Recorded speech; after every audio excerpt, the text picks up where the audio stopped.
চিলিবাসীর পক্ষ হয়ে আমি পুরো বিশ্বকে বলতে চাই, ফিলিস্তিনের গাজায় সংঘটিত গণহত্যা বন্ধ করতে হবে। শক্তিধর দেশগুলোর প্রতি আমার আহ্বান গাজাবাসীর পক্ষে দাঁড়ানো। দর্শক, এবার ব্যতিক্রমভাবে গাজায় ইসরায়েলি হামলায় নিহত ফিলিস্তিনিদের স্মরণ করেছে চিলিতে বসবাসরত প্যালেস্টাইন কমিউনিটি। আর বড়দিনকে সামনে রেখে ৪৫,০০০ বাতি দিয়ে সাজানো হয়েছে ক্রিসমাস ট্রি। ১৪ মাসের বেশি সময় ধরে গাজায় যুদ্ধে ইসরায়েলি বাহিনীর হাতে ৪৫,০০০-এর বেশি মানুষ নিহত হয়েছে। তাদের স্মরণ করতে চিলির রাজধানী সান্তিয়াগোতে আয়োজন করা হয়েছে ব্যতিক্রমী এক স্মরণ সভা।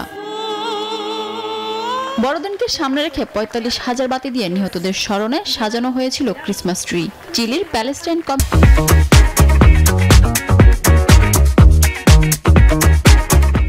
কমিউনিটির উদ্যোগে আয়োজিত এই সভায় একত্র হয়েছিলেন চিলির প্রেসিডেন্ট। চিলিবাসীর পক্ষ হয়ে আমি পুরো বিশ্বকে বলতে চাই, ফিলিস্তিনের গাজায় সংঘটিত গণহত্যা বন্ধ করতে হবে। শক্তিধর দেশগুলোর প্রতি আমার আহ্বান গাজাবাসীর পক্ষে দাঁড়ানো।